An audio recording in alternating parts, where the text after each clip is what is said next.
ఇంత కష్టపడి నిలబడినందుకు మీకు కృతజ్ఞతలు. మన ప్రగాఢ సంతాపాన్ని మన ప్రవీణ్ గారికి తెలియజేస్తున్నాము. ఇప్పుడు శవ పంచాయతీ వారి యొక్క రక్త బంధువు అయిన అన్నయ్య గారు స్టేట్మెంట్ ఇచ్చారు కాబట్టి శవ పంచాయతీ పోలీసు డిపార్ట్మెంట్ వారు ఖచ్చితంగా తీసుకుంటారు. పొద్దున్న ఆ శవ పంచాయతీ అయిపోయిన వెంటనే మన సూపరింటెండెంట్ గారు సిఎస్ఆర్ఎంఓ గారు ఖచ్చితంగా ఒక డాక్టర్ గారు వేసి పిఎంఓ ఇచ్చి మనకు పిఎంఓ చేయించి ఏమి జరిగిందో అని పోలీసు వారికి రిపోర్ట్ ఇస్తారు. ఇది రూల్ బేస్డ్. అందుకని మనం అర్థం చేసుకుంటాము. Thank you.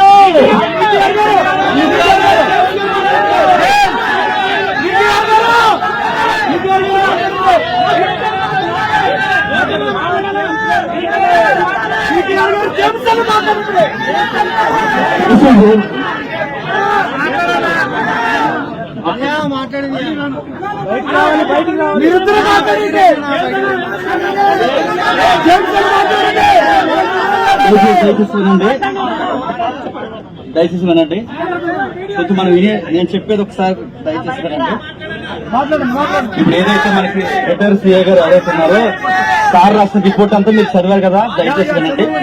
మనకు అనుమానాస్పదమైన ఆ పదం అనేది మనం కోరుకున్న పదం, అది ఖచ్చితంగా అది రికార్డ్ చేశారు. రెండవది, అనేకమైన గాయాలు ఆయన దేహం మీద ఉన్నాయన్న పదం కూడా రాశారు. ఈ రెండు పదాలని బేస్ చేసుకుని ఇప్పుడు ప్రధానంగా వాళ్ళ యొక్క సమక్షంలో బంధువులు ఎవరైతే ఉన్నారో వాళ్ళ సమక్షంలో వాళ్ళ సంతకాలు పెట్టి ఇప్పుడు దాన్ని బట్టి ఎఫ్ఐఆర్ వేస్తారు. ఇప్పుడు స్టెప్ ఏం జరుగుతుందంటే ఇప్పుడు పంచనామా స్టార్ట్ అవుద్ది.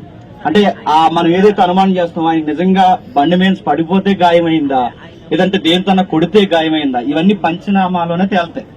కాబట్టి నెక్స్ట్ జరిగే ప్రొసీజర్ ఇది.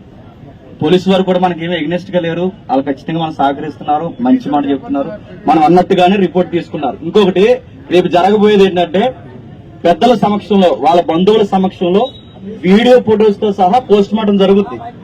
ఊరికే చేయదు, మనం అందరం ఉంటాం. అయితే నైట్ టైం అనేది పిఎం జరగదు కనుక రేపు ఉదయం చేస్తారు. నిజానికి బంధువులు ఉదయం వచ్చుంటే ఇప్పటికి పోస్ట్ మార్టం అయిపోయేది, వాళ్ళు లేట్ గా రావడం వల్ల అవ్వలేదు. కాబట్టి దయచేసి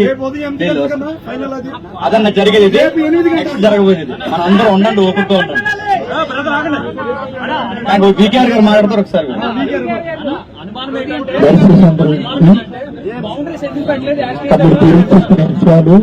యథాతథంగా లోపల జరిగాయి రాసిన కాబట్టి ఇప్పుడు మనమంతా ఏం చేద్దామంటే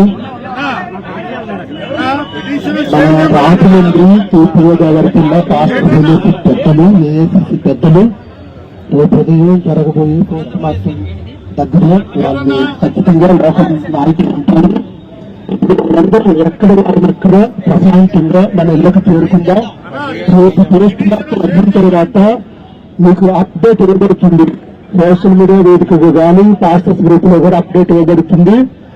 దానిని బట్టి మీరంతా చేరుకునే అవకాశం ఉండొచ్చు. అప్పటి వరకు అందరూ సమయాన్ని పాటించండి, ప్రశాంతంగా ఎవరిళ్ళకి వారు వెళ్లాలని క్రీస్తు పేరిట ప్రేమతో మనవి చేస్తూ అందరికీ ప్రేమపూర్వకమైన వందనములు తెలియజేస్తూ, ఒకవేళ పోస్ట్ మార్టం రిపోర్ట్లు ఏదైనా అనుమానాస్పదమైన పరిస్థితి ఉంటే అప్పుడు మనమంతా మరలా ఇదే రీతిగా ఐక్యత చాటుదాం, న్యాయం కోసం పోరాడుదాం. క్రైస్తవుల ఐక్యత, క్రైస్తవుల ఐక్యత.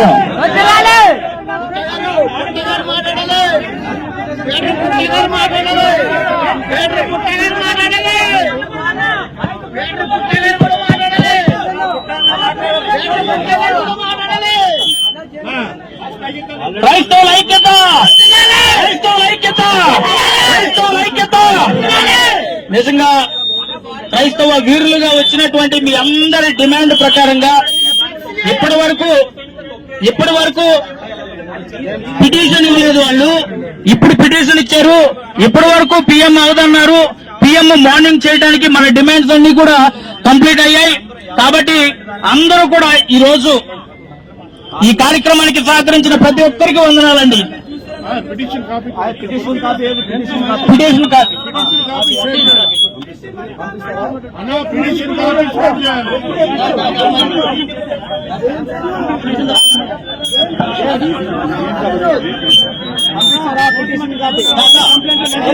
లైవ్ అంటే నేను చూడడానికి ఇప్పుడు టీమ్ ఆఫ్ డాక్టర్స్ ఉంటారు. మెడికల్ టెర్మినాలజీ వేరే ఉంటుంది. నువ్వు పోస్ట్ మార్టం చూడడానికి కెపాసిటీ ఉంటుందండి. ఒక టీం ఉంటుంది. డాక్టర్ నేను డాక్టర్ గారు లేకపోతే మనం అసైన్ చేస్తాం. గవర్నమెంట్ అసైన్ చేస్తుంది. దయచేసి అందరు కూడా వినండి ఒకసారి. మై డియర్ బ్రదర్స్, అందరికీ మీరందరూ కూడా కష్టపడి ప్రయాసపడి మన దైవజనులు మనం పోగొట్టుకున్నాం. ఆయన మీద ప్రేమతో మీరు అందరూ కూడా వచ్చారు. అని బట్టి ప్రత్యేకంగా వందనాలు. ముఖ్యమైన విషయం ఏంటంటే గొడవలు ఏం చేయకుండా ప్రశాంతంగా ఇంటికి వెళ్ళటానికి పోలీసులు మనకు సహకరించారు. రేపు ఉదయం పోస్ట్ మార్టం చేస్తున్నారు. రేపు ఉదయం 10 గంటల నుంచి స్టార్ట్ అవుతుంది ఆ కార్యక్రమం అంతా కూడా. ఎవిడెన్స్ అన్ని కూడా ఇస్తారు. ఎలా జరిగింది, అది ఇన్సిడెంటా యాక్సిడెంట్ అనేది రేపు మార్నింగ్ కన్ఫర్మేషన్ ఇస్తారు. కాబట్టి అందరు కూడా కామ్ గా ఎవరి ఇళ్ళకి వెళ్ళండి. రేపు మార్నింగ్ మళ్ళా మనమందరం కూడా ఇక్కడ చేరదాము. ఇప్పుడు నైట్ వెళ్ళిన తర్వాత సోషల్ మీడియాలో ఒకవేళ లైవ్ ఇవ్వాలంటే డైవిజన్ ఎవరైనా ఇస్తారు, మీరు ఫాలో అప్ చేయండి. రేపు మార్నింగ్ ఏ టైంకి రావాలని మీకు చెప్తాము. ఇప్పుడు ఏం గొడవ లేదు. కంప్లైంట్ ఇచ్చేశారు, ఎఫ్ఐఆర్ కాపీ చేశారు. మార్నింగ్ పిఎం చేస్తారు కాబట్టి ప్రశాంతంగా వెళ్ళవలసింది ప్రేమకు మనవి చేస్తున్నాను. గొడవలు ఏమి లేకుండా ప్రశాంతంగా వెళ్ళవలసింది ప్రేమపూర్వక మనవి. Thank you. ప్రభుత్వానికి ఒకటే విన్నపం అండి. ఇట్లాగా చాలా మంది క్రైస్తవుల మీద ఉద్దేశపూర్వకంగా దాడులు జరుగుతున్న కారణంగా మనం ప్రవీణ్ ప్రగడాల్ గారికి జరిగిన విషయంలో మనం ఆలోచించవలసి వస్తుంది. అంతేకాదు ఎవరైతే బైబిల్ విషయంలో డిఫెండ్ చేస్తున్నారో వారి ప్రాణాలు కూడా ఎప్పుడున్నట్టు హెచ్చరించడం. క్రైస్తవ నాయకులు పెద్దలు ఇక్కడ మార్చురి దగ్గర ఈ రాజమండ్రి హాస్పిటల్లో జరిగినటువంటి దగ్గర ప్రధాన డిమాండ్ ఏంటి క్రైస్తవ సమాజం నుంచి అనే దానికి ఒక స్పష్టమైనటువంటిది లేదు. ఎందుకొరకనంటే యాక్సిడెంట్ జరిగినటువంటి స్పాట్ దగ్గర ప్లేస్ దగ్గర మీరు ఎక్కడైనా చూడండి, ఏ హైవేలో గానీ లేదంటే ఏ ప్లేస్ లో గానీ చుట్టూ ఒక మార్కింగ్ చేస్తారు, ఒక ప్లేస్ చేస్తారు. అందులో క్రైస్తవ్యంలోనే చాలా మెజారిటీ కోరుకునేటువంటి వ్యక్తి, చాలా ప్రాముఖ్యమైనటువంటి వ్యక్తి హత్య చేయబడ్డాడు అని మొత్తం రెండు రాష్ట్రాల్లో కూడా ఆందోళన చేస్తున్నటువంటి టీవీ9 లో ప్రెస్ అన్నింటిలో వస్తున్నటువంటి న్యూస్ విషయంలో కనీసం ఇందాక 2-3 గంటల సేపు నేను అక్కడికి వెళ్లి చూశాను. ఒక పోలీస్ గానీ లేదంటే అక్కడ ఏదైనా ఒక బౌండరీ గీసినటువంటి విధానం గానీ ఏదీ లేదు. అక్కడ ఉన్నటువంటి మీడియా వాళ్ళు వస్తున్నారు, ఈ బండిని పట్టుకుని ఇదిగో ఈ బండి ఎలా యాక్సిడెంట్ జరిగింది, ఈ హెల్మెట్ కి ఇలా బ్లడ్ అంటుకున్నది, ఈ స్పెడ్స్ ఇలా ఉన్నది, మాస్క్ ఇలా ఉన్నది అని చెప్పేసి ఎన్నో రకాలుగా దాన్ని పట్టుకుని చెప్తున్నారు. మరి ఎవిడెన్స్లు ఎలా దొరుకుతాయి? ఎవిడెన్స్లు డెడ్ బాడీ దగ్గర మీరు మార్చరీ చేస్తే మీకు దొరికేస్తాయా?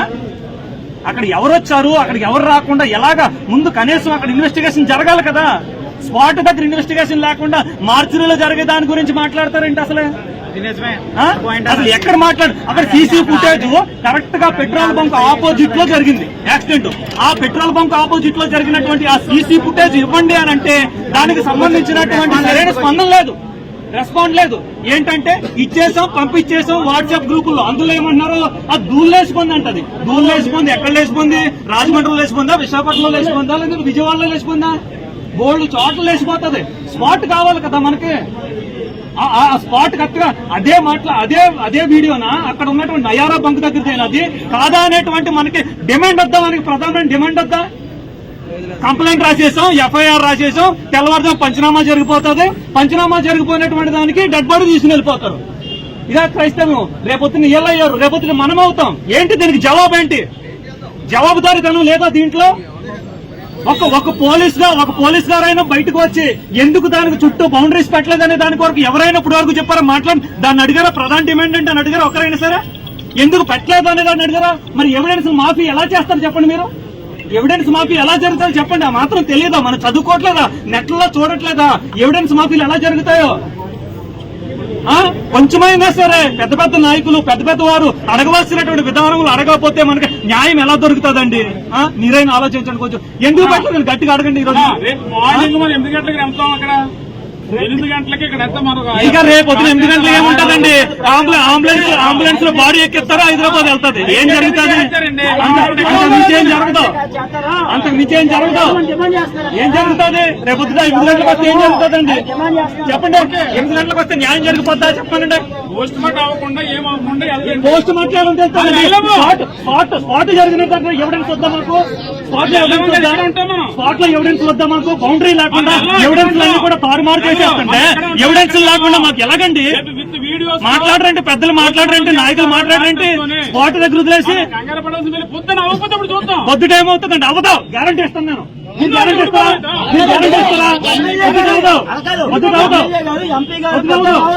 ప్రభుత్వం తరఫున వచ్చి 90% యాక్సిడెంట్ అని చెప్పి స్టేట్మెంట్ చెల్లిపోండి న్యూస్ లోనే.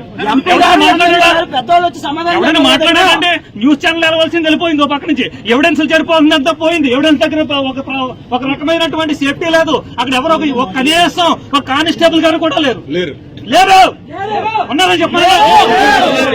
నేనుండగా 1000 మంది వచ్చారు ప్రజలు. నేనుండగా 1000 మంది వచ్చారు. ఒక్క పోలీసు లేరండి అక్కడ. ఒక్క పోలీసు గారు లేరు అక్కడ. మరి ఎలా జరుగుతుందండి న్యాయం? పోస్ట్ మార్టం దగ్గరికి నువ్వు వెళ్ళిపోయి నిలబడితే నీకేం తెలుస్తుంది? మెడికల్లో కోస్తారు. తెలీదా మాత్రం మెడికల్ గురించి? పలానా చోట యాక్సిడెంట్ అయింది, తగిలింది అంటారు. ఏం తెలుస్తుంది నీకు వీడియోలోని? అడగండి, సరిగ్గా డిమాండ్ చేయండి. సరే డిమాండ్ లేకుండా వెళ్ళిపోతే మన క్రైస్తవ నాయకుల్లో ఐక్యత లేదు. ఉదయం చెప్పిన వాళ్ళు అందరూ వెళ్ళిపోయారు. నిజంగా మాట్లాడితే ఎవిడెన్స్ లేకుండా అక్కడ అడగండి. ఎవిడెన్స్ లేకుండా అక్కడ అడగండి. ఇప్పుడు కాదండి బ్రదర్ ఇప్పుడు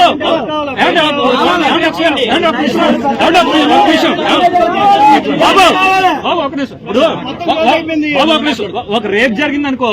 రేప్ జరిగినటువంటి గదిలో అక్కడ ఉన్నటువంటి సీరం మొత్తం అంతా బ్లడ్ మొత్తం ఎవిడెన్స్ బాడీ క్లాత్ అన్ని తీసుకుంటారు లేదా? తీసుకుంటారా? మరి ఎవిడెన్స్ ఎక్కడ తీసుకున్నారు చెప్పండి. దీనికి ఎవిడెన్స్ ఎక్కడ తీసుకున్నారు? చెప్పండి సార్. మీరు రేపు వచ్చి రేపు ఏం జరుగుతుంది?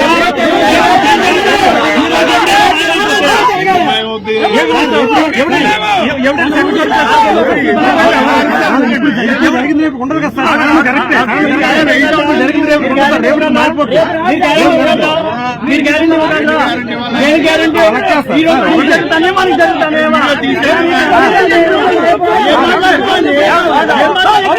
ఒకటే ఒకేసారి లోయ ఒకవేళ యాక్సిడెంట్ అయితే ఒకేసారి ఇలా పడితే బాడీ ఇలా ఎగిరి పడతాం మనం. అంతే కదా? అంతేనా? ఇలా పడితే బాడీ ఇలా ఎగిరి పడతాం. మాత్రం కూడా తెలియదా మీకు?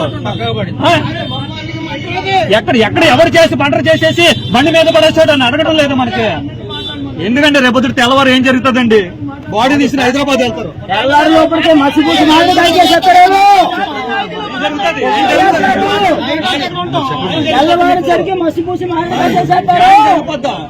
చెప్పండి. ప్రపంచంలో నిర్భయ కేసులకే దిక్కులేదు.